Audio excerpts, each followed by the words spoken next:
ఉదయం నుంచి సాయంత్రం వరకు వాడు ఎండలో నిలబడి తిరిగి అమ్మితే వాడికి వచ్చేది మహా అయితే ఒక 500 రూపాయలు. అటువంటి వ్యక్తి మీద మీ ప్రతాపం, ఇటువంటి వ్యక్తి మీద మీ ప్రతాపం. అందుకే మీకు మైకులు ఉండేది. నేను అడుగుతున్నా, అందుకేనా మీకు మైకులు ఉన్నదని? కాదు కదా. మనం ఉన్నది ఏంటి? సరే, ఓకే, ఒకవేళ ఆ బన్ మీద మనకి ఏదైనా డౌట్ ఉంది, ఆ బన్లో వాడు ఏదో కలిపాడు అనే డౌట్ ఉంది, ఏం చేయాలి?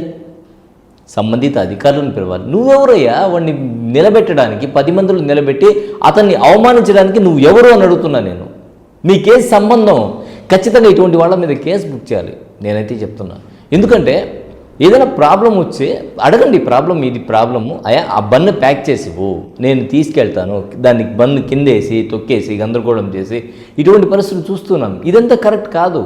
ఇలా కాదు. పేదవాడు దాని మీద బతికేవాడు ఆ రోజు అన్నం లేకుండా నిద్రపోవాల్సిన పరిస్థితి ఉంటుంది వాళ్ళ కుటుంబాలకి. అలా చేస్తే మనం వాడి నోటికాడ కూడు తీసిన వాళ్ళం అవుతాం. ఇది కాదు కదా మనకు కావాల్సింది. మీకు నిజంగా సందేహం ఉంది, ఎస్ మీరు జర్నలిస్టులే, మీకు నిజంగా సందేహం ఉంటే ఏదైతే బన్ ఉందో ఆ బన్ని ప్యాక్ చేయండి. మెడికల్ హెల్త్ ఆఫీసర్ ఉంటాడు, మెడికల్ హెల్త్ ఆఫీసర్ ఎంహెచ్ఓస్ ఉంటారు, వాళ్ళకి తీసుకెళ్ళి ఇవ్వండి. వాళ్ళు టెస్ట్ చేస్తారు, నిజమా కాదా అనేది చెప్తారు. దాని మీద ప్రాసిక్యూట్ చేసుకుంటారు. అలా జరుగుతుందన్నమాట మొత్తం వ్యవహారం. అంతే తప్ప పేదవాడిని నిలబెట్టి పేదవాడి వీడియోలు తీస్తూ ఎవడిచ్చాడా మీకు అధికారం పేదవాడిని వీడియో తీయాలి? పోండి, ఒక మంచి రెస్టారెంట్కి పోండి. చాలా రెస్టారెంట్లు ఈ మధ్యలో నెల్లూరులో కూడా వచ్చాయి, చాలా రెస్టారెంట్లో ఫుడ్ కల్తీ అని చెప్పేసి.